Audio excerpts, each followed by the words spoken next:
أعوذ بالله من الشيطان الرجيم. بسم الله الرحمن الرحيم. الرحمن علم القرآن خلق الإنسان علمه البيان الشمس والقمر بحسبان والنجم والشجر يسجدان والسماء رفعها ووضع الميزان ألا تطغوا في الميزان وأقيموا الوزن بالقسط ولا تخسروا الميزان والأرض وضعها للأنام فيها فاكهة والنخل ذات الأكمام والحب ذو العصف والريحان فبأي آلاء ربكما تكذبان خلق الإنسان من صلصال كالفخار وخلق الجان من مارج من نار فبأي آلاء ربكما تكذبان رب المشرقين ورب المغربين فبأي آلاء ربكما تكذبان مرج البحرين يلتقيان بينهما برزخ لا يبغيان فبأي آلاء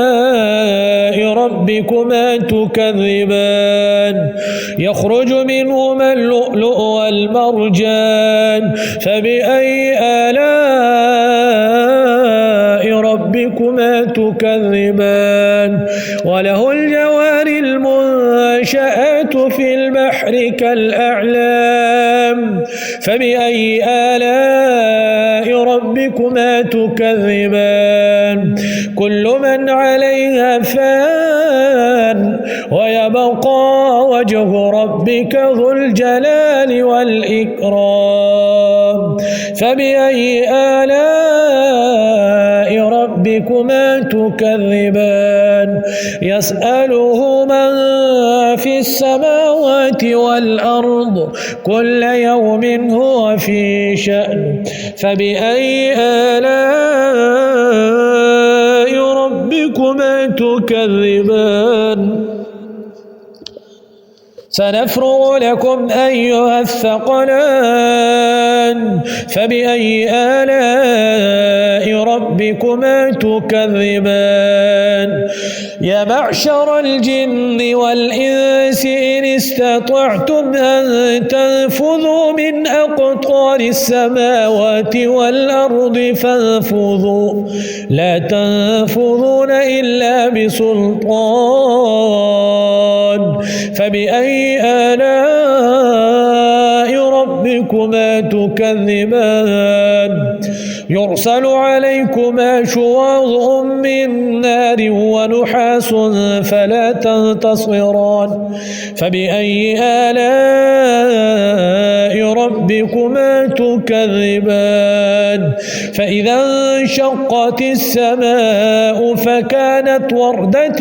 كالدهان فبأي آلاء ربكما تكذبان فيومئذ لا يسأل عن ذنبه إنس ولا جان فبأي آلاء ربكما تكذبان يعرف يعرف المجرمون بسيماهم فيؤخذ بالنواصي والأقدام فبأي آلاء ربكما تكذبان هذه جهنم التي يكذب بها المجرمون يطوفون بينها وبين حميم آن فبأي آلاء ربكما تكذبان ولمن خاف مقام ربه جنتان فبأي آلاء ربكما تكذبان ذواتا أفنان فبأي آلاء ربكما تكذبان فيهما عينان تجريان فبأي آلاء ربكما تكذبان فيهما من كل فاكهة زوجان فبأي آلاء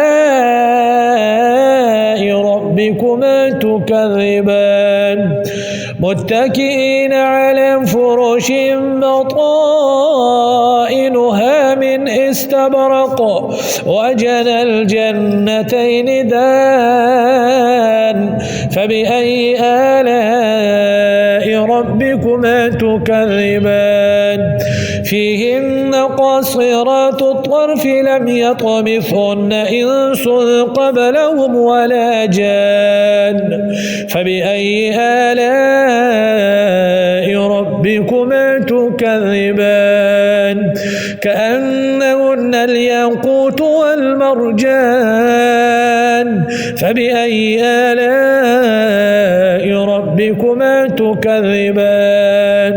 هل جزاء الإحسان إلا الإحسان فبأي آلاء ربكما تكذبان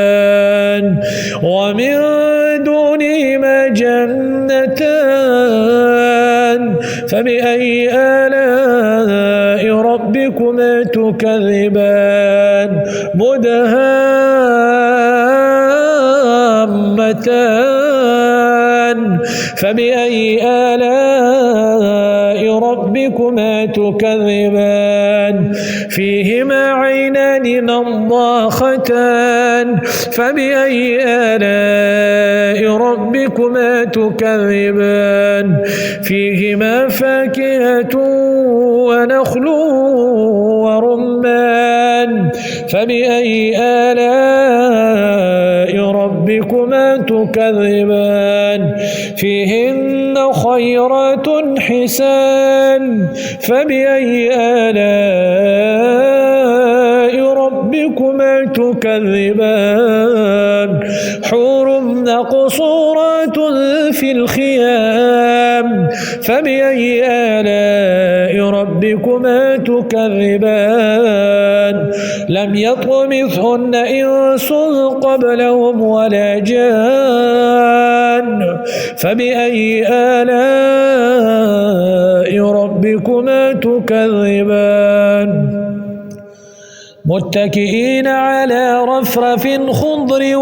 وعبقري حسان فبأي آلاء ربكما تكذبان تبارك اسم ربك ذي الجلال والإكرام